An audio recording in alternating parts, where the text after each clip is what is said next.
Welcome to the Hunter Report. Today we're going to put the iPhone 6s against the Canon G7x Mark II, and we're really trying to see which is the better tool for vlogging, but we're going to cover all the bases, battery life to anything else that you might want to know. Check the description below to figure out where to get either of these items, and let's go out to the streets of New York City right now where I'm joined by my friend Courtney, and we really put these two cameras through the paces. I'm filming you, filming yourself. Shut up. That's getting a little inception too here. much. Very inception. Now, wait. If I were to see here, in here. So now you can see that I can see myself, and I've been taking a selfie. We've been selfieing for almost this whole time. Here, you can take it. Okay. Here we are with the G7X testing its optical zoom capable of 4.2x magnification. Let's put it against the iPhone and see how it does. You'll notice there's a lot more grain in the iPhone, and definitely grain in the shadows, and just less illumination overall. Well, no, I mean, Apple has like 800 people working on their phone. Really? Yeah. That's great. I just feel like, I don't know, Well, like the Apple skies... isn't a professional camera. No, they're like hardcore about the cameras. Which is amazing. I mean, I feel good knowing that. The Apple, I have to say. Yeah, it's winning. Apple's totally winning.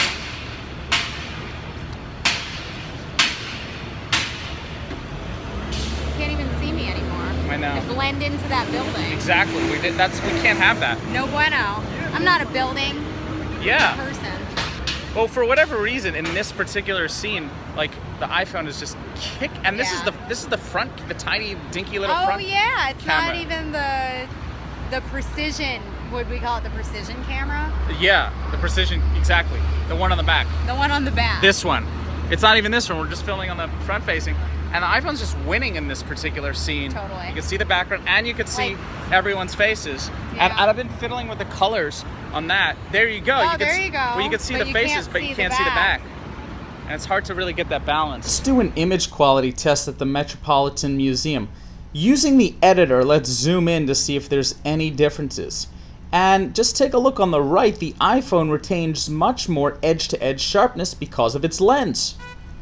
Now let's test how much battery life we get out of a single shot video recording session. At about 1 hour and 38 minutes, the camera dies, and in terms of still shots, that same battery will get you about 250 shots. So we see the fan is in focus, but click on the bulletin board back there, and we're still waiting for it to be in focus. Alright, it's in focus. Here I am. Still quite blurry. It's taking its sweet time. See if the focus light does anything. There we go.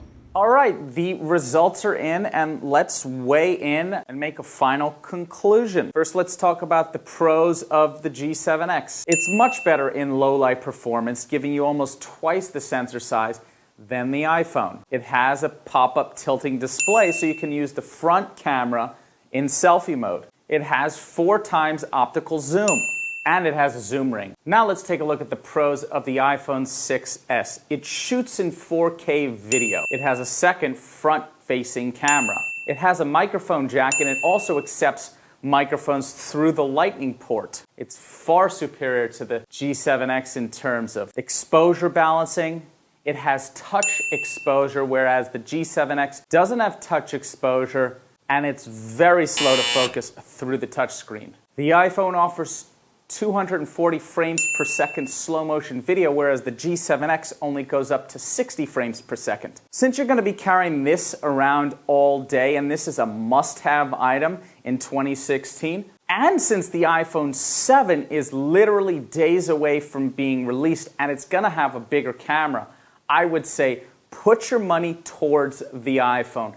This video proved that in almost all ways the iPhone far outperforms the G7X in almost all cases. So I would say put your money towards this and wait for Canon to improve or for Sony to finally get a touchscreen. But for right now, this is the best way to spend your money right here on the iPhone 6s or the 7 that's about to come out. Thank you for tuning into the Hunter Report. Check the description below to figure out where to purchase either of these items. Please subscribe, please give me thumbs up, and I'll see you soon.